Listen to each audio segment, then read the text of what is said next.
Minimalismus, Slow Living, Entschleunigung, das sind so Schlagworte, bei denen ich sehr lange Zeit immer direkt ein ganz bestimmtes Bild im Kopf gehabt habe. Eine Wohnung, die eigentlich ja komplett fast leer ist, bis auf so ein paar Möbelstücke, so ein Bett und so, was man halt so braucht. Und ich hatte halt auch immer direkt das Stichwort Verzicht im Kopf. Dabei muss Minimalismus überhaupt nicht so aussehen, beziehungsweise soll auch gar nicht so aussehen. Es geht nicht darum, auf alles zu verzichten, sondern sich auf die Dinge zu besinnen, die einem persönlich wichtig sind und glücklich machen. Ich beispielsweise bin kein typischer Minimalist. Ich habe sehr viel Kram hier zu Hause rumstehen. Da werde ich im Verlauf dieses Videos auch noch ein paar Worte zu sagen. Aber ich habe mir schon vor einiger Zeit, auch schon vor ein paar Jahren, so ein paar, ich nenne es mal minimalistische Angewohnheiten angeeignet, die meinen Alltag entschleunigen und für weniger Ballast sorgen. Und darum soll es heute gehen. Angewohnheiten, die das Leben buchstäblich erleichtern, die entschleunigen und damit für einen erleichterten Alltag sorgen. Ich habe gerade schon im Zusammenhang mit Minimalismus das Bild der komplett leeren Wohnung, das man häufig damit im Kopf hat, angesprochen. Und das ist natürlich vollkommen übertrieben. Aber trotzdem geht es natürlich auch darum, sein Konsumverhalten zu hinterfragen und zu reduzieren. Sich selbst zu fragen, brauche ich das jetzt? Hat es einen Nutzen für mich oder ist das jetzt einfach nur ein absoluter Impulskauf? Ich habe früher sehr viel spontan gekauft. Dinge, die ich eigentlich nicht wirklich brauchte. Ganz typische Kandidaten da waren für mich Schminke, Lippenstifte vor allem. Duftkerzen habe ich auch sehr, sehr viel gekauft. Auch sowas wie irgendwie Cremes bei DM und Duschgele und so weiter. Ich habe ohne zu zögern einfach gekauft und heute mache ich das nicht mehr. Wenn ich etwas sehe, das mir gefällt, hinterfrage ich mich selber. Ist das etwas, das ich jetzt wirklich brauche, wo ich jetzt wirklich einen Nutzen draus ziehen kann? Oder ist das jetzt einfach nur spontan in diesem Moment, dass ich denke, ich möchte das jetzt haben, weil es mir gefällt? Bei Online-Einkäufen gehe ich deswegen immer so vor, dass ich das mache, dass ich die Sache oder Sachen, die ich haben möchte in dem Moment, schon mal einfach in den Warenkorb packe. Und dann mache ich den Warenkorb aber erstmal zu und schlafe noch mal eine Nacht drüber, also mindestens einen Tag, lasse ich das Ganze ruhen, bevor ich da jetzt auf Bestellung abschicken klicke. Und in den meisten Fällen ist es tatsächlich so, dass am nächsten Tag dieser Drang, das zu kaufen, überhaupt nicht mehr da ist. Und dann weiß ich automatisch für mich selber, okay, das war jetzt einfach wirklich nur aus der Laune heraus, dass ich es gestern unbedingt haben wollte. Aber eigentlich brauche ich das nicht. Gleiches mache ich im Laden, wenn ich etwas sehe, das mir gefällt, wo ich denke, oh, da würde ich jetzt am liebsten direkt mit zur Kasse gehen, das möchte ich unbedingt haben, halte ich es entweder erstmal in der Hand, während ich mich noch weiter umgucke im Laden, oder ich stelle es auch erst nochmal ins Regal zurück, während ich mich weiter umgucke im Laden und gehe dann hinterher nochmal dahin und gucke es mir nochmal an und denke dann in den meisten Fällen wirklich, nee, komm. Das ist es mir jetzt eigentlich auch nicht wert, ich lasse es stehen. Und das ist halt für mich so mit der wichtigste Punkt am Minimalismus. Es geht nicht darum, im absoluten Nichts zu leben. Also wie gesagt, wenn ihr euch hier umschaut, hier gibt es viel Kram und da arbeite ich auch noch dran. Wie gesagt, komme ich gleich zu. Aber es geht für mich halt auch darum, keine neuen unnötigen Dinge anzuhäufen. Ausmisten ist auch wichtig.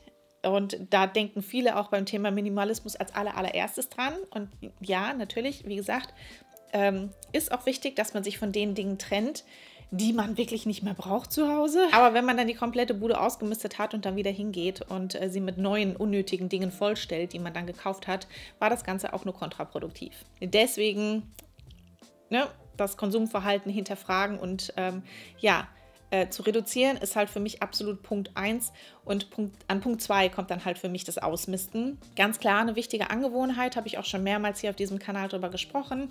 Ich habe auch ein ganz eigenes Video nur mit dem Thema Ausmisten gemacht, wo es darum geht, so einen Anfang zu finden zum Ausmisten und Dinge, die ihr auf jeden Fall zu Hause habt, die ihr sofort entsorgen könnt oder verkaufen könnt oder was auch immer. Also, was steht bei euch zu Hause rum und wird überhaupt nicht genutzt und erfüllt dementsprechend auch überhaupt gar keinen Zweck? Trennt euch von diesen Dingen.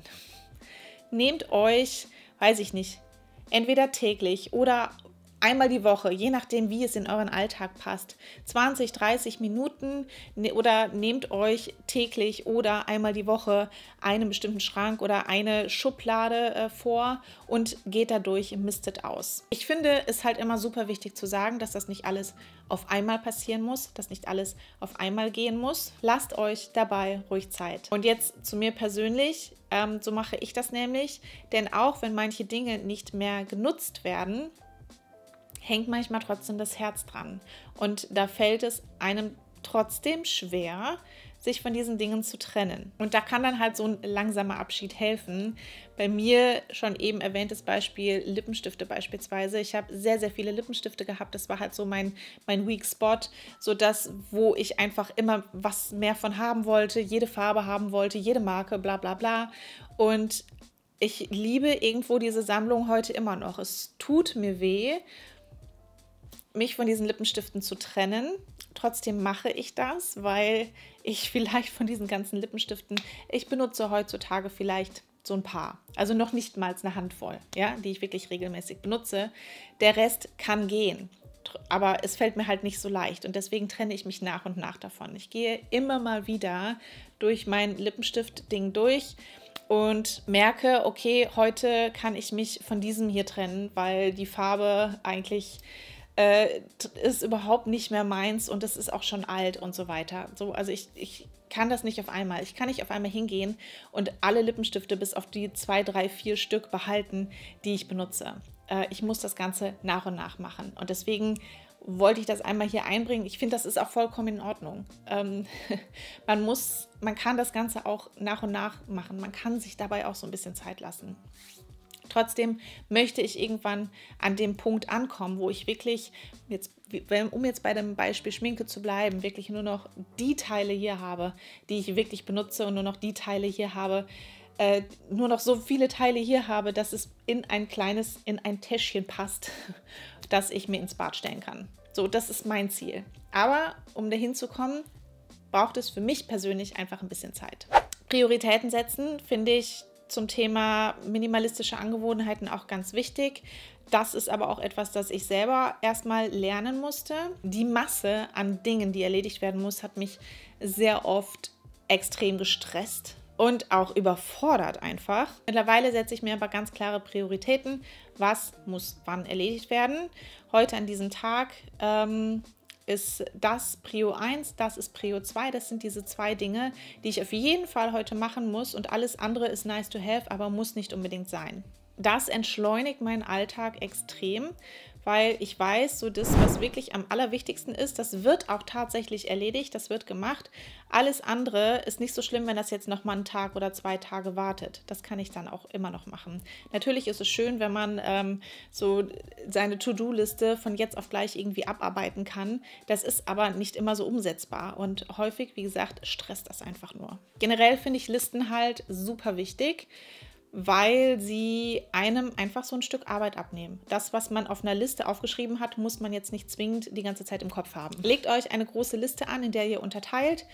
Das muss diesen Monat gemacht werden, das muss in jener Woche gemacht werden, das muss dann und dann auf jeden Fall gemacht sein. Hier schreibt ihr alles rein, was an To-Dos anfällt. Und daraus zieht ihr euch dann eure täglichen Aufgaben. So habt ihr einfach einen Überblick und ihr kommt nicht mehr ins Straucheln, dass ihr möglicherweise etwas sehr Wichtiges vergessen habt. Wenn etwas aufploppt, es direkt in diese Liste eintragen. Habt sie in eurem Handy am besten immer griffbereit. Das entschleunigt ungemein. Ich habe vor kurzem zum Thema Minimalismus folgende Definition gelesen: Das Maximale im Minimalen finden. Und das fand ich einfach extrem ansprechend. Was ist euch wichtig und was könnt ihr bleiben lassen und ist eher unnötiger Ballast? Welche Dinge oder Tätigkeiten machen euch wirklich glücklich und holen das Maximale aus eurem Alltag raus? Das ist sowohl auf Materielles als auch auf Hobbys oder auch auf Beziehungen beispielsweise anwendbar. Daher macht euch mal Gedanken dazu und überlegt mal, ob in manchen Bereichen nicht eventuell eine Reduzierung eventuell förderlich für euer Wohl wäre. Müssen es direkt 5 halbherzige Hobbys sein oder reicht es da nicht, sich auf 1 bis 2 zu fokussieren, die Hobbys, die einem wirklich, ja, die einen wirklich erfüllen. Weil letztendlich hat man dann mehr Zeit für diese 2 Dinge, die man wirklich sehr liebt. Oder wir kennen doch alle auch den Begriff Freizeitstress. Man hetzt gefühlt von einer Verabredung zur nächsten Verabredung,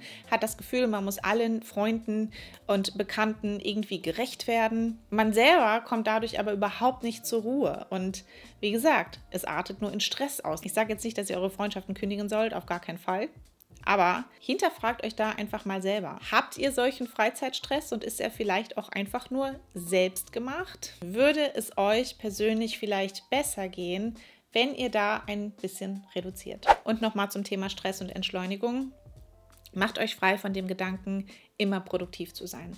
Ich habe das auch erst vor kurzem in einem anderen Video erwähnt, aber das ist ein Punkt, den ich so wichtig finde. Wir haben permanent den Drang, etwas Produktives zu tun, wenn sich mal irgendwie ja, ein leeres Zeitfenster auftut in unserem Alltag, wollen wir das auch direkt nutzen, um etwas, ja, wie gesagt, etwas Produktives einfach zu machen. Mal schnell durchsaugen, die Spülmaschine ausräumen, das Bad putzen etc. Das sind alles Dinge, die erledigt werden müssen, ist ganz klar.